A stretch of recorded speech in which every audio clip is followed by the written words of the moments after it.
Selamat pagi saudara, apa kabar? Semoga Anda tetap sehat dan pastinya semangat ya. Wah, tidak terasa kita sudah memasuki pertengahan tahun 2020, itu artinya semester baru, tahun ajaran baru bagi siswa-siswi yang ingin mendaftar sekolah, baik SD, SMP, SMA, ataupun juga perguruan tinggi, anak-anak TK juga termasuk.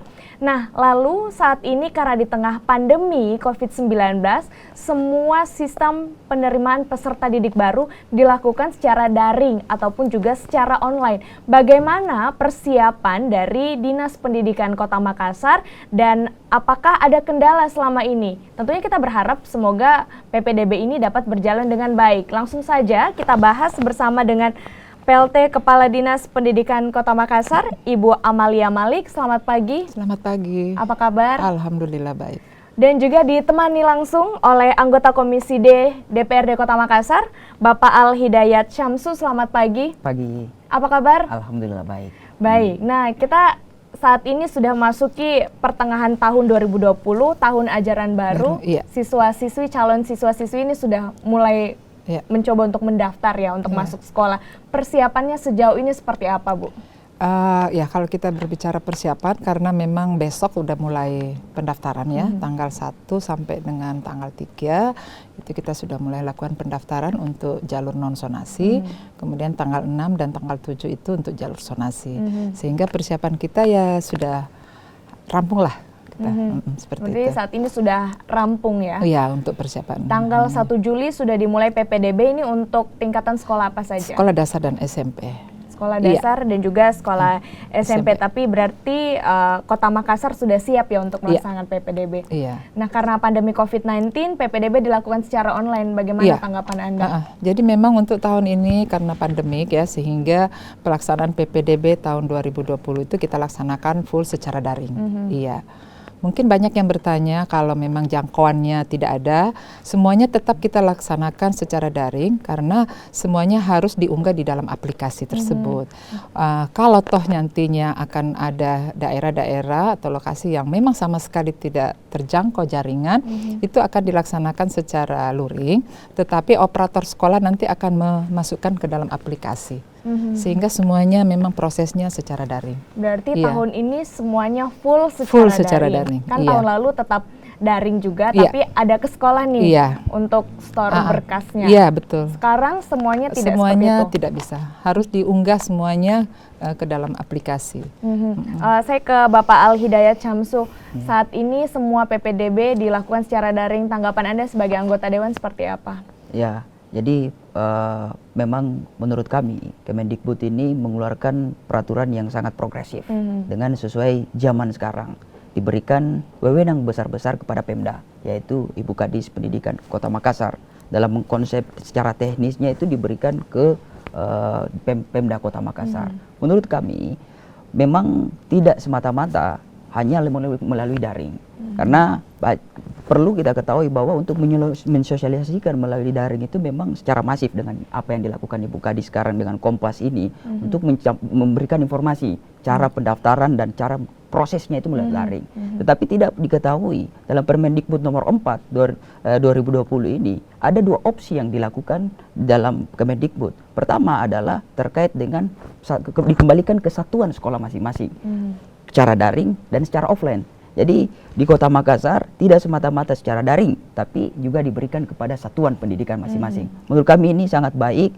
Yang menjadi PR ke depannya dalam konteks PPDB ini adalah kesiapan sekolah dan kesiapan Pemda, dan saya yakin Pemda sekarang apalagi di bawah dipimpin oleh Ibu Kadis ini semua siap, tinggal pengawasannya lagi yang kita jaga. Berarti Anda menilai bahwa saat ini pemerintah Kota Makassar, khususnya Dinas Pendidikan sudah siap ya? Sudah siap. Mudah-mudahan, tapi ini awal dalam konteks daring ini memang perlu kesiapan teknologi, infrastruktur teknologi, kesiapan sinyal dan lain-lain sebagainya, kesiapan sosialisasinya, kesiapan siswa-siswinya, kesiapan orang tua siswinya. Jadi memang pendidikan secara kompleks itu memang seperti itu. Makanya menurut kami di DPRD Kota Makassar, tugas kami adalah menyupport Dinas Pendidikan. Tugas kami mengawasi dalam konteks PPDB nanti, jangan sampai ada apa yang diprogramkan Dinas Pendidikan secara baik dan secara komprehensif itu tidak sesuai dengan di lapangan. Oke. Dari sejarah daring ini kami support, kami memberikan support ke Dinas Pendidikan. Oke, saat ini berarti pemerintah Kota Makassar sudah siap untuk melaksanakan PPDB secara online ataupun secara daring. Tapi kita juga tidak bisa memungkiri ya bahwa masih banyak masyarakat yang tidak begitu paham mengenai teknologi. Bagaimana strategi yang dilakukan Pemkot? Jadi mungkin saya berbicara dari awal dulu ya untuk pelaksanaan PPDB ini. Pelaksanaan PPDB ini memang kita mengacu kepada Permendikbud nomor 44 tahun 2019, kemudian surat edaran dari Mendikbud nomor 4 tahun 2020, kemudian dilanjutkan dengan surat edaran dari Kemendikbud nomor 1974 dan lanjutkan Perwali nomor 26 tahun 2020, kemudian ada Juknis yang dari Dinas Pendidikan sendiri.